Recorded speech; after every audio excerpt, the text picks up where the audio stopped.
नमस्कार दोस्तों। आयकर विभाग के अधिकारी राजवीर शेखावत का 4 दिन पहले ही मध्य प्रदेश के इंदौर में नया ट्रांसफर हुआ था। राजवीर शेखावत एक बेहद ईमानदार और निडर अधिकारी माने जाते थे। वो अपने ऑफिस में शहर के कुछ टैक्स पेयर्स की फाइलें देख ही रहे थे, तभी उनके पास एक लोकल पीसीओ से एक अनजान कॉल आता है और उन्हें शहर के एसएचओ बलवंत राठौर के खिलाफ एक गुप्त टिप मिलती है। एसएचओ बलवंत राठौर कोई मामूली अफसर नहीं था। वो एक बेहद पावरफुल पुलिस अधिकारी था जिसकी पहुंच बड़े बड़े नेताओं और अभिनेताओं तक थी। कोई भी उसके खिलाफ कार्रवाई करने की हिम्मत नहीं करता था। लेकिन टिप मिलने के बाद राजवीर शेखावत पूरी कानूनी प्रक्रिया के साथ अगली ही सुबह 6 बजे अपनी टीम के साथ एसएचओ बलवंत राठौर के आलीशान बंगले पर रेड मार देता है। बंगले के आंगन में बलवंत राठौर खुद खड़ा था। वह घबराया हुआ नहीं था, बल्कि गुस्से और घमंड से भरा हुआ था। तो दोस्तों, उस दिन एसएचओ बलवंत राठौर के बंगले में जो कुछ होने वाला था वो सिर्फ एक रेड नहीं थी, वो एक ऐसा तूफान था जो पूरे सिस्टम की नींव तक हिला देने वाला था। कुछ ऐसा होने वाला था जिसकी किसी ने कल्पना तक नहीं की थी, न सरकार ने न सिस्टम ने। और इस रेड के बाद कुछ ऐसा होता है जिससे पूरा प्रशासन और बड़े बड़े नेता तक हिल जाते हैं। जब आप ये कहानी सुनेंगे तो वाकई आप भी दांतों तले उंगलियां दबा लेंगे। राजवीर शेखावत को जो टिप मिली थी वह किसी बाहर वाले ने नहीं दी थी, बल्कि एसएचओ बलवंत राठौर के ही घर के किसी व्यक्ति या औरत ने दी थी। यह बात चौंकाने वाली जरूर है, लेकिन और भी चौंकाने वाला है वह शख्स जिसने ये राज बाहर पहुंचाया। वो कौन था, इसका खुलासा होगा आगे इस कहानी में। दोस्तों, कहानी को अंत तक जरूर सुनिए। इससे आपको कुछ न कुछ ऐसा जरूर सीखने को मिलेगा जो आपके अपने जीवन में काम आ सकता है। अगर कहानी पसंद आए तो वीडियो को लाइक करें, शेयर करें और हमारे चैनल ब्लैक क्राइम फाइल्स को सब्सक्राइब करना ना भूलें। तो चलिए बिना देरी किए इस रोमांचक कहानी की शुरुआत करते हैं। सुबह के 6 बजे थे। इंदौर शहर धीरे धीरे जाग रहा था। राजवीर शेखावत रोज की तरह जल्दी उठ चुका था। साफ सुथरे कपड़े पहने, हल्की सी मुस्कान के साथ वो डाइनिंग टेबल पर बैठा अपनी पत्नी संध्या के साथ सुबह चाय पी रहा था। राजवीर की उम्र लगभग 35 साल थी। वो शांत स्वभाव का था, कम बोलता था, लेकिन उसके फैसले साफ और सख्त होते थे। इनकम टैक्स विभाग में उसका नाम ईमानदार अफसरों में लिया जाता था। राजवीर की अब तक की 39 रेडें पूरी तरह सफल रही थीं। न रिश्वत न किसी तरह का दबाव, वह हर रेड पूरे नियम और ईमानदारी से पूरी करता था। राजवीर की एक 10 साल की बेटी थी जिसका नाम काव्या था। पत्नी संध्या एक हाउसवाइफ थी। वह हर ट्रांसफर में राजवीर के साथ रहती थी। राजवीर का परिवार अब भी उत्तर प्रदेश के एक गांव में रहता था। माता पिता और बड़ा भाई आज भी खेती बाड़ी से जुड़े हुए थे। मध्य प्रदेश के इंदौर में पोस्टिंग के बाद राजवीर का आज इनकम टैक्स ऑफिस में पहला दिन था। वो अपनी सीट पर बैठा फाइलों को गौर से पढ़ रहा था। पिछले केस, पुराने रेड रिकॉर्ड और हाई प्रोफाइल टैक्स पेयर्स की लिस्ट। लगातार 3 दिन तक उसने हर फाइल ध्यान से खंगाली, लेकिन उसे सब कुछ ठीक ठाक लगा। उसे कहीं कोई गड़बड़ी, कोई गुप्त हलचल नहीं दिखी। ये सब देखकर राजवीर को हैरानी हुई। राजवीर ने आयकर ऑफिस के पुराने स्टाफ से पूछा, 3 दिन से देख रहा हूँ, हर फाइल एकदम साफ, कोई केस, कोई गड़बड़ी, कुछ भी नहीं। ऐसा कैसे हो सकता है? आयकर विभाग के पुराने कर्मचारी सिंह सर मुस्कुराते हुए बोले, साहब, इंदौर शहर ऊपर से बहुत शांत दिखता है। यहाँ के लोग काम बहुत सोच समझ कर करते हैं। जो खेल है वो खुले में नहीं होता। तभी एक दूसरे कर्मचारी मिश्रा जी हंसते हुए बोले, साहब, यहाँ नेता भी हैं, व्यापारी भी, और सबका हिसाब इतना साफ होता है कि गड़बड़ी पकड़ में नहीं आती। लेकिन साहब, जो दिखता है हमेशा सच नहीं होता। राजवीर ने गौर से उनकी आंखों में देखा। मतलब कुछ छिपा है? फिर सिंह सर ने कहा, साहब, हो सकता है या तो ये शहर सबसे ईमानदार है या फिर सबसे ज्यादा चालाक। इंदौर में पोस्टिंग के बाद राजवीर शेखावत को 4 दिन हो चुके थे। वो इनकम टैक्स ऑफिस में अब तक की सारी फाइलें देख चुका था। केस हिस्ट्री, संदिग्ध लेन देन, पुरानी रेड्स, लेकिन कहीं भी कोई भी गड़बड़ नहीं दिखाई दी। न कोई शक वाली एंट्री, न किसी कारोबारी के खिलाफ कोई सबूत मिला। हर कागज ठीक था, या यूं कहिए बहुत ज्यादा ठीक। चौथे दिन दोपहर जब राजवीर अपनी सीट पर बैठा फाइल पढ़ रहा था, तभी उसका फोन बजा। नंबर अननोन था। उसने रिसीव किया।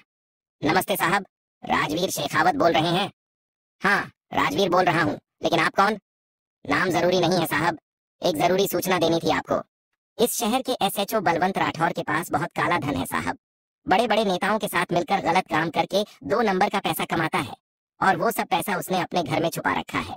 राजवीर ने कहा, सिर्फ कहने से क्या होगा, सबूत क्या है तुम्हारे पास?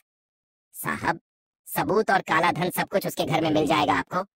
राजवीर ने कहा, तुम बोल रहे हो वो एसएचओ है और बड़े बड़े नेताओं के साथ उसका उठना बैठना है। अगर तुम्हारी जानकारी झूठी निकली तो मेरी नौकरी खतरे में पड़ सकती है। फिर उस व्यक्ति ने बोला, साहब, अगर आपको मेरी बातों पर विश्वास नहीं है तो आप खुद एक बार एसएचओ बलवंत के खिलाफ जांच कर सकते हैं। इतना बोलकर वह व्यक्ति फोन कट कर देता है। राजवीर ने तुरंत बलवंत राठौर की पर्सनल और प्रॉपर्टी डिटेल्स निकलवाई। नाम बलवंत राठौर, उम्र 50 साल, एसएचओ की पोस्ट पर तैनात है। इंदौर के पॉश इलाके में बड़ा बंगला है। बेटा लंदन में पढ़ाई कर रहा है। बड़े बड़े राजनीतिक नेताओं से सीधी पकड़ है। 2 छोटे भाई भी हैं जो उसके साथ ही रहते हैं। अगले दिन राजवीर इनकम टैक्स डिपार्टमेंट के हेड ऑफिस पहुंचता है और अपने डिपार्टमेंट हेड से मुलाकात करता है। उनसे बोलता है, सर, मुझे एसएचओ बलवंत राठौर के घर पर इनकम टैक्स रेड करनी है। गुप्त सूचना मिली है उसके पास इलीगल प्रॉपर्टी और काला धन छुपा है। इनकम टैक्स हेड बोले, जानते हो वो एसएचओ है, नेता तक पहुंच है उसकी। अगर रेड फेल हुई तो? राजवीर ने कहा, तो जवाबदेही मेरी होगी सर, पूरी जिम्मेदारी मेरी होगी। लेकिन अगर रेड सफल हुई तो ये विभाग की अब तक की सबसे बड़ी रेड हो सकती है। हेड ने कहा, ठीक है, मैं सर्च वारंट पास करता हूँ, तुम रेड की तैयारी शुरू करो। अगले दिन सुबह ठीक 5 बजे राजवीर शेखावत ने अपने ऑफिस में आयकर विभाग के 15 भरोसेमंद अधिकारियों को बुलाया। 4 टीम बनाई गई जिसमें 10 पुरुष अधिकारी और 5 महिला अधिकारी शामिल थे। राजवीर ने पहले ही सोच लिया था कि किन अधिकारियों को टीम में रखना है, लेकिन अब तक किसी को यह नहीं बताया गया था कि रेड किसके घर पड़ने वाली है। पूरा मामला पूरी तरह गोपनीय रखा गया था। जब सभी अधिकारी ऑफिस में आ गए तो राजवीर ने सबको एक एक सील बंद लिफाफा दिया। लिफाफे के अंदर एक चिट्ठी थी। जैसे ही अधिकारियों ने लिफाफा खोलकर वो चिट्ठी पढ़ी, उनके चेहरों पर हैरानी साफ दिखाई देने लगी। एसएचओ बलवंत राठौर। नाम पढ़ते ही पूरे कमरे में सन्नाटा छा गया। कुछ अधिकारी एक दूसरे को देखने लगे। तभी एक अधिकारी ने धीरे से पूछा, साहब, क्या हमें सच में एसएचओ बलवंत राठौर के घर रेड करनी है? राजवीर ने शांत और मजबूत आवाज में जवाब दिया, हाँ, तुमने बिल्कुल सही पढ़ा है।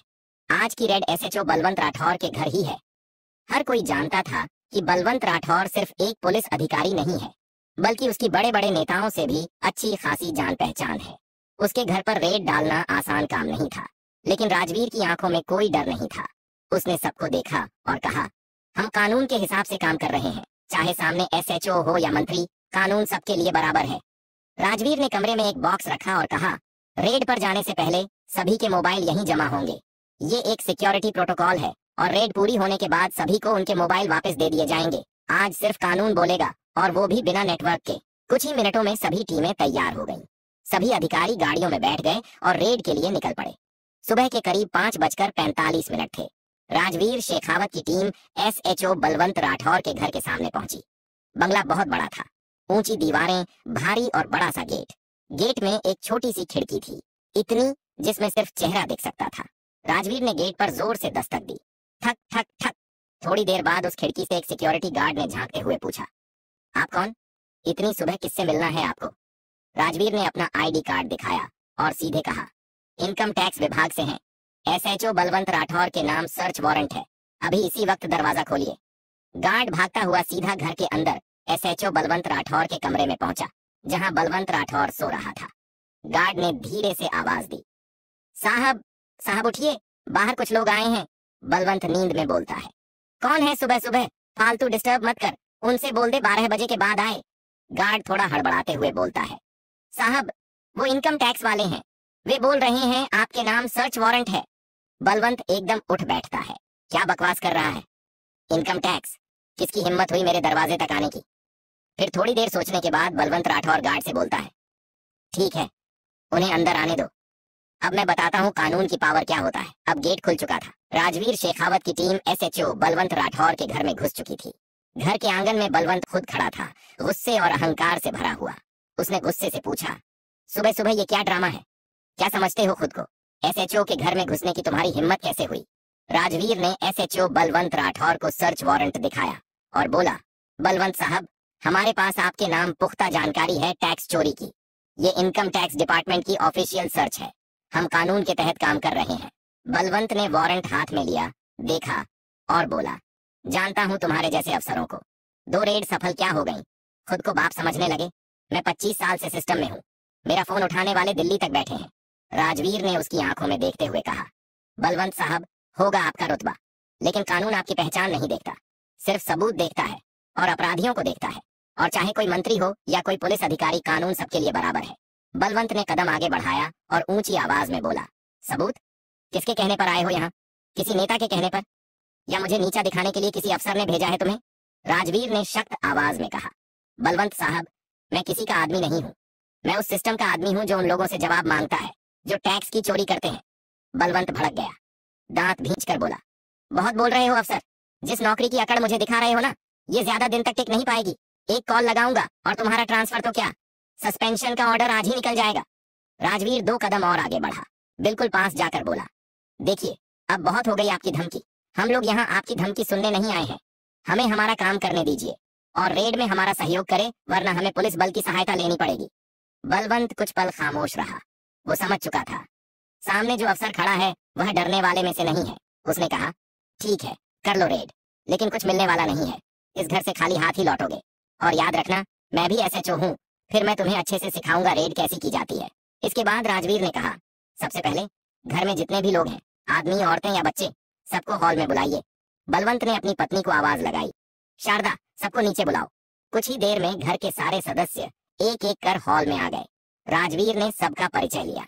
बलवंत की पत्नी शारदा राठौर, बलवंत की बुजुर्ग माँ कांता देवी, बलवंत के 2 छोटे भाई नरेंद्र और कमल, इन दोनों की पत्नियां रेखा और सरला, और घर के 2 नौकर, एक कुक और एक हाउसकीपर। और फिर राजवीर ने सबके सामने खड़े होकर कहा, मैं Rajveer Shekhawat, income tax officer. हमारे पास आपके इस घर का सर्च का वारंट है। अब जो भी तलाशी होगी वो कानून के दायरे में होगी, सबकी मौजूदगी में और पूरी ईमानदारी से। अब मैं आपको रेड के कुछ कायदे कानून बता रहा हूँ। 1, अब से इस घर में कोई भी अंदर या बाहर नहीं जाएगा। जो लोग मौजूद हैं उन्हीं की मौजूदगी में तलाशी होगी। 2, घर के सभी मोबाइल फोन अब हम अपने कब्जे में ले रहे हैं।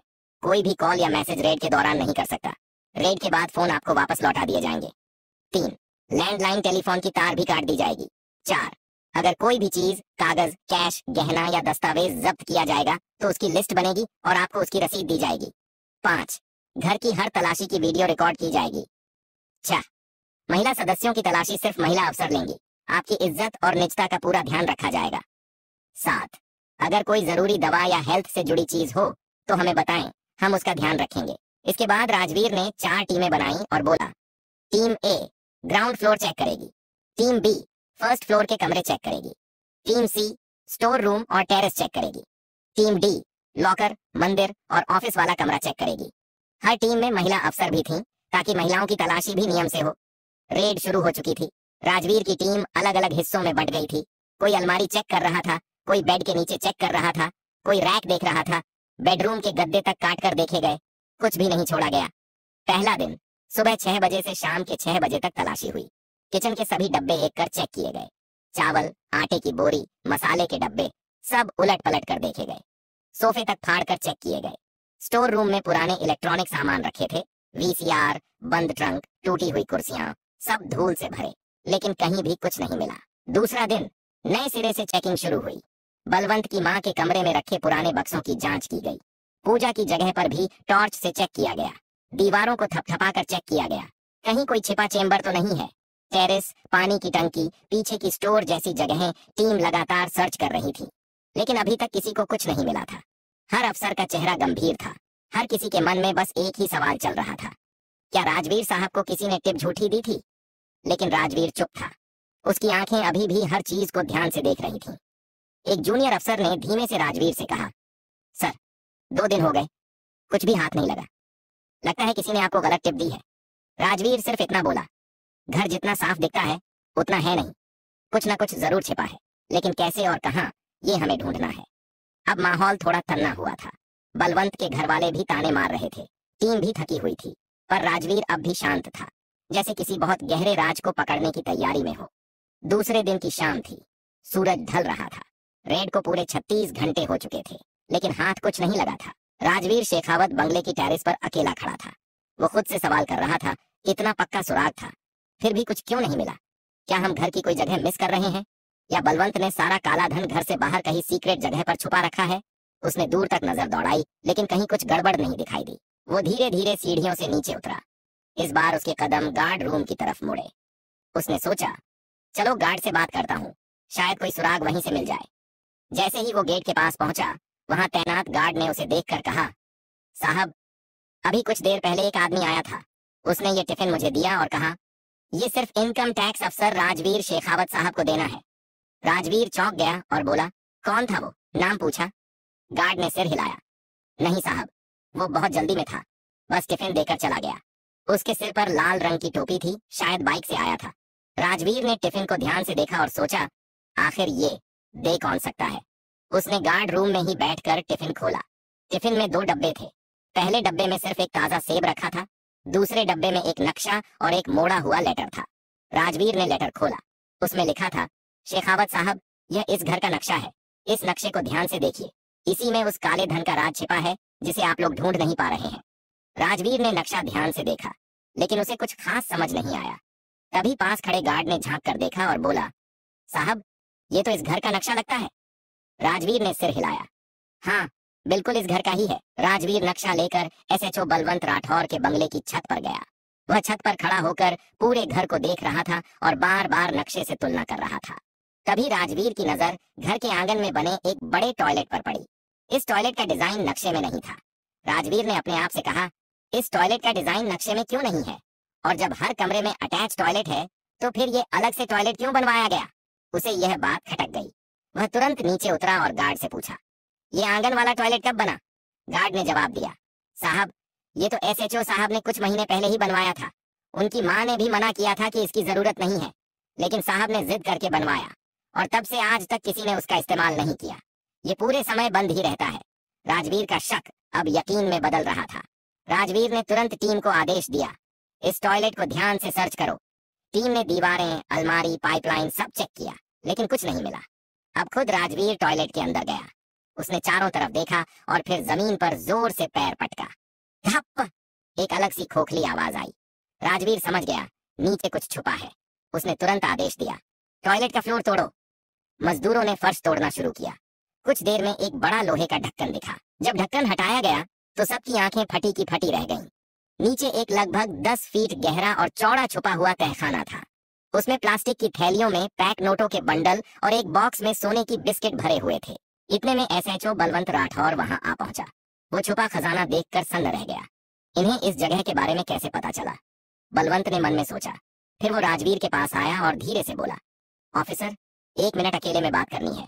दोनों एक कोने में गए। बलवंत बोला, देखो शेखावत साहब, जितना पैसा बोलोगे उतना दूंगा।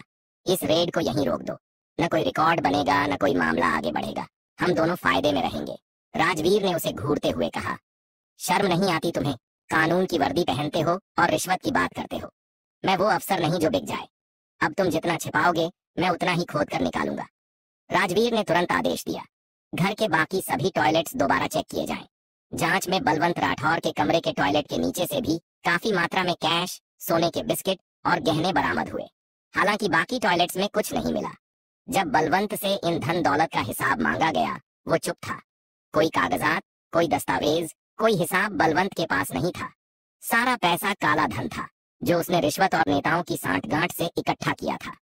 बलवंत ने कहा, ये सब मेरा नहीं है, इसमें कुछ नेताओं का भी पैसा है जो नकदी और गोल्ड इनकम टैक्स अधिकारियों ने पकड़ा था। उसकी गिनती करने में कई घंटे लग गए। गिनती पूरी होने के बाद जो आंकड़ा सामने आया उसने सबके होश उड़ा दिए थे। 140 करोड़ की नकदी, 5 किलो से अधिक सोना, जिसमें बिस्किट और गहने शामिल थे। बलवंत ने आखिर में राजवीर को एक बार फिर रिश्वत देने की कोशिश की और कहा, ऑफिसर, इस मामले को यहीं रफा दफा कर दो। इसके बदले मैं तुम्हें 2 करोड़ रुपए और 1 एकड़ में बना हुआ शानदार बंगला तुम्हारे नाम कर दूंगा। पूरी जिंदगी मजे से काटना। राजवीर ने एसएचओ की आंखों में सीधे देखते हुए जवाब दिया, बलवंत साहब, मैं बिकाऊ नहीं हूँ। अगर आप अपनी पूरी दौलत भी मेरे कदमों में रख दो ना, ये रेड फिर भी नहीं रुकेगी। मेरे माँ बाप ने मुझे बचपन से एक ही बात सिखाई है, बेटा, अगर एक वक्त भूखा सोना पड़े तो सो जाना, लेकिन कभी बेईमानी का एक दाना मत खाना। मैं 2 रोटी कम खा लूंगा, लेकिन जो खाऊंगा वो ईमानदारी की होगी। बलवंत ने गुस्से और घमंड में कहा, इसका अंजाम बहुत बुरा होगा ऑफिसर, तुम सोच भी नहीं सकते तुम्हारे साथ क्या क्या हो सकता है। राजवीर शांत था, पर उसकी आवाज अब और भी ठोस हो चुकी थी। बलवंत साहब, मैं परिणामों से नहीं डरता, मैं सिर्फ अपना काम करता हूँ, और वो भी पूरी ईमानदारी से। जो भी अंजाम होगा देख लेंगे। रेड की पूरी कार्रवाई वीडियो रिकॉर्डिंग, पंचनामा और गवाहों की मौजूदगी में की गई। जब्त रकम को गिनकर सील करके विभाग के लॉकर में जमा किया गया। राजवीर ने रिपोर्ट सीबीआई और ईडी को भेजी, क्योंकि मामला भ्रष्टाचार और मनी लॉन्ड्रिंग से जुड़ा था। सीबीआई ने एफआईआर दर्ज की, बलवंत से पूछताछ की, पर वह सहयोग नहीं कर पाया। अंततः कोर्ट से वारंट लेकर सीबीआई ने उसे गिरफ्तार किया और पूछताछ के बाद न्यायिक हिरासत में जेल भेज दिया गया। जेल में जाने के बाद बलवंत राठौर ने हार नहीं मानी।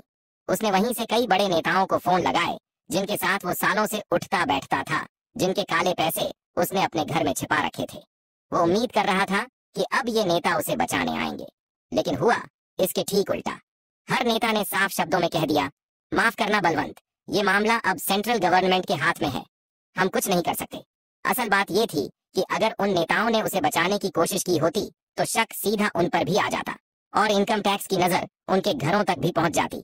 इसलिए जिन लोगों के लिए बलवंत ने सब कुछ दांव पर लगाया था, वो ही उसे अकेला छोड़ गए। बलवंत को उस दिन समझ आया कि गलत काम के साथी सिर्फ तभी तक साथ होते हैं जब तक उनके खुद के गिरेबान तक बात न पहुंचे। दोस्तों, एसएचओ बलवंत राठौर को फंसाने वाला और कोई नहीं, उसका खुद का छोटा भाई कमल राठौर था। जी हाँ, वही भाई जो 2 दिन रेड के दौरान चुपचाप एक कोने में बैठा रहा। कमल ने ही अपने घर के गार्ड से कहकर लोकल पीसीओ से राजवीर शेखावत को फोन करवाया था। उसी ने वो टिफिन में नक्शा और लेटर गार्ड के हाथों भिजवाया था। गार्ड ने झूठ बोला था कि कोई आदमी टिफिन दे गया था ताकि कमल का नाम छुपा रहे। अब सवाल था, कमल ने ऐसा क्यों किया? इसकी वजह बहुत गहरी थी और बहुत दुख भरी भी।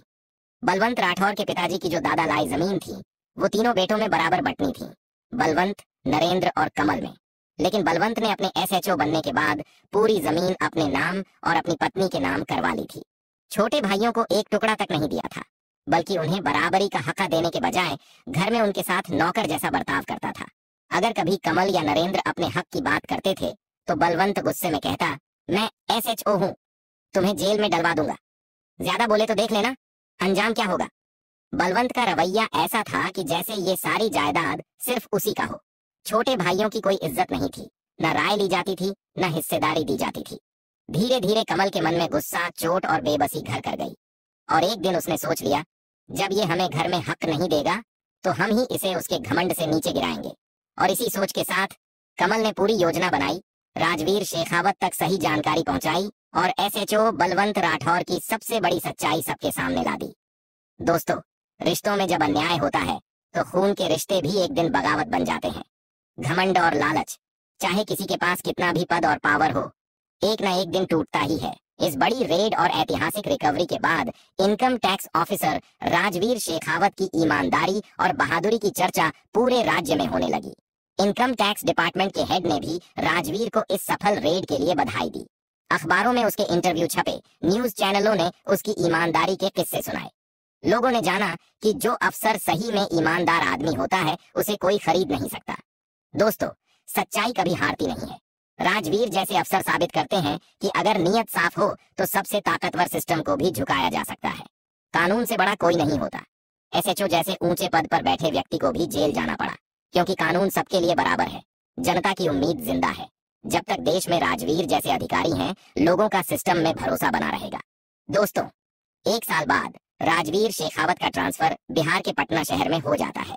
नई जमीन, नया शहर, और उसकी पोस्टिंग हुए बस 6 दिन हुए थे कि उसे फिर एक गुप्त टिप मिलती है। ये टिप एक महिला ने दी थी। डरी हुई थी, कांप रही थी, लेकिन उसकी बातों में एक खौफनाक सच्चाई छिपी थी।